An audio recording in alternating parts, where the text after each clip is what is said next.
Hi and welcome to RCKicks. On today's show, we're back working on the Blazing Blazer. Now, if you haven't seen the previous videos in this series, I'll put a link up here.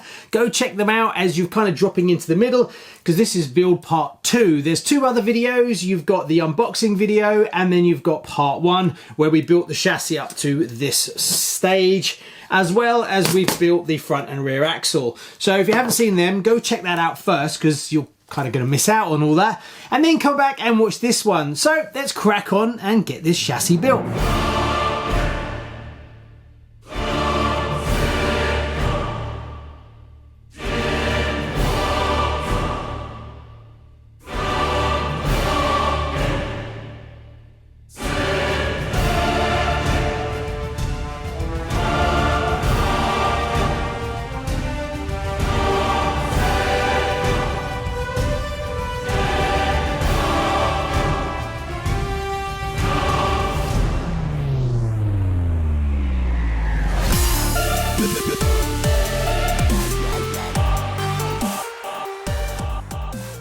So we've made it all the way to page 6, number 10, where we're going to fit the front and rear axle to the springs. Now, one thing that surprised me the most about this kit is just how much metal there is in it. The only parts so far that really aren't are these end caps here and these ball joints at the end, and the bit in the middle is still metal. It's only the shroud part that isn't. So yeah, I can see why this is going to be so heavy when it's finished. Right, let's crack on and get the chassis built, because I'm really enjoying myself.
I'm going to call the chassis pretty much done. At the end of this video, I'll do a full montage where you can deep dive into all the details of the chassis. But the experience was absolutely beautiful. I am so chuffed. It was gorgeous.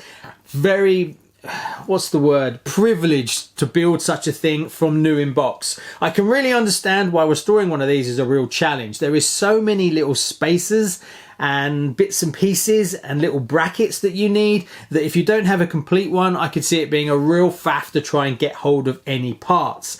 But luckily for me, having it from new in box, it's been a beautiful delight to put together, and being that mostly it's metal, it's not too scary. The only things you have to be a bit careful of is obviously the tires and this plastic box when you're putting on the clips and stuff like that. It's a little bit, but being that the rest is totally metal, that goes together fine, just like it did back in the day, because obviously things like the rubber and plastic hasn't really degraded because it's metal, and there is so much metal in this. The suspension is terrible. The only give is the tires. The leaf springs are way too strong, so whether you can modify them, cut the rivet off and maybe dismantle them and only have like 1 or 2, or whether I can find replacements. If you know, comment below, because they're just rock hard. I have managed to find the optional damper set for it, and that's coming, but they're not really going to be used because you get no flex in the suspension at all. But in the next video we will put them on, as it's just a nice option that I managed to find for a reasonable price. Now I've got to find electronics for this, and I'm going to go old school. I put the mechanical speed controller in there, but I'm going to find some new old electronics for it. Try and keep it period correct. As for the body, I'm going to paint the body myself. I'm going box art. Yes, I know it's a bit boring, but it's so rare and in such great condition, keeping it box art and standard. Personally, I actually prefer the red that you can see on the top of the box, but the actual decals are completely different. So Tamiya did different decals for the red version because the stripe that goes down the side of the body is white. Now I only have the official box art ones, so I've got to use them. I don't really like the idea of using aftermarket decals on something that's just so in mint perfect condition with all the nuts and bolts exactly as it should be. So I'm going to do that. The driver, I've reached out to a guy who's painted stuff for me before, like my striker, who is just out of this world, and I'm going to ask him whether he'll paint up the driver for me because I think it really deserves it. There is a metal roof you can get, but it's like 150 odd pounds, so I might do that at a later date, as well as you can get these uprights in metal, which basically removes the only bits of plastic on the whole car.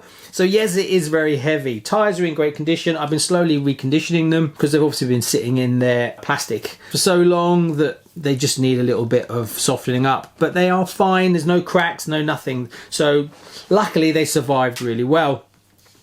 The gearbox, obviously I didn't fit the silicone to keep the dust out because it's just not going to be driven, and it just looks so much better. If anything, I'd like to polish up some of this at a later date and then clear coat it, but we'll see. Let's not get too carried away, as you can put quite a bit more money into this, so we'll do it over a longer time period. From a size point of view, it's massive. If I take something that you probably know more of, you've seen more, is this. Look at the difference, especially the tires.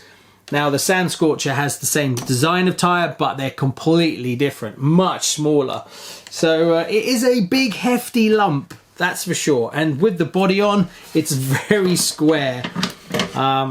It's a real chunk.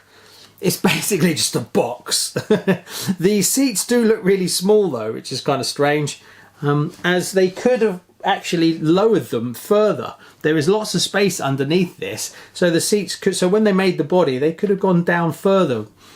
But apart from that, it's looking great. I'm super chuffed.